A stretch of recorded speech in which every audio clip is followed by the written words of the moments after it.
Assalamu alaikum wa rahmatullahi wa barakatuh. Today my topic of presentation is mass transfer. My name is Sayyid Nawab. Today my topic is mass transfer. Mass transfer किसे कहते हैं, जो movement of mass from one location to other, या दूसरे लफ्ज़ों में region from higher concentration to lower concentration. ये essential होता है ड्राइंग में, एक्सट्रैक्शन में, डिस्टिलेशन, क्रिस्टलाइजेशन ज़्यादातर गैस लिक्विड सॉलिड फेजेस में पाया जाता है। जो हमारे पास इसमें फिर मोड ऑफ एक्शन आता है, जो मॉलिक्यूलर डिफ्यूजन होती है फिक्स लॉ के ज़रिए। Fick's law, molecular diffusion, convective mass transfer, जिस movement of molecule due to fluid motion, ज़्यादातर ये होता है gas liquid, liquid solid. Liquid solid की एग्जांपल है drug release from tablet to GI। जो मेरा टॉपिक है फर्स्ट, वो है फिक्स लॉ ऑफ डिफ्यूजन। ये क्या कहता है the moment of molecule from higher to lower concentration is directly proportional to concentration gradient. यानी जो मॉलिक्यूल की मूवमेंट होती है from higher to lower concentration, वो डायरेक्टली डिपेंडेंट है किसके ऊपर, कंसंट्रेशन ग्रेडियंट के ऊपर। नीचे इसका फार्मूला वगैरह सब कुछ दिया गया है, ठीक है।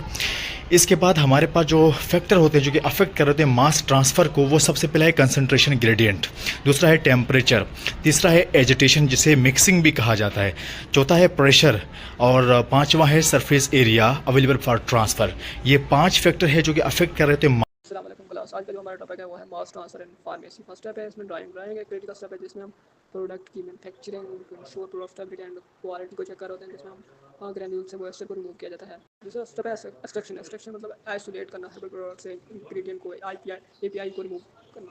डिस्टिलेशन में वही होता है सेपरेट करना, आइसोलेट करना compound, ensuring high quality API pharmaceutical product. तीसरा स्टेप है क्रिस्टलाइजेशन, ऐसा प्रोसेस जिसमें हम प्योरीफाई करना था compound and produce high quality API। चौथा स्टेप है एडॉप्शन, एक ऐसा प्रोसेस जिसमें हम प्यूरिफिकेशन, सेपरेशन, फिल्ट्रेशन भी कर रहे होते हैं। My name is Shahid Hussain. Today topic equipment use. Dryer में देखें तो tray dryer, spray dryer, rotated dryer, extractor में सॉकलेट्स और काउंटरकरंट एक्सट्रैक्टर, डिस्टिलेशन यूनिट में देखें तो फ्रैक्शन डिस्टिलेशन अपरेटस, क्रिस्टलाइजर में देखें बैच क्रिस्टलाइजर। इनकी एप्लीकेशन देखें फार्मा इंडस्ट्री में तो वेट ग्रेन्यूल को ड्राई करने के लिए हम इन्हें यूज़ कर रहे होते हैं, ऑर्गेनिक सॉल्वेंट्स की रिकवरी के लिए, API को प्योर करने के लिए एंड प्योर क्रिस्टल फॉर्म बनाने के लिए हम इनको यूज़ करते हैं। Thank you.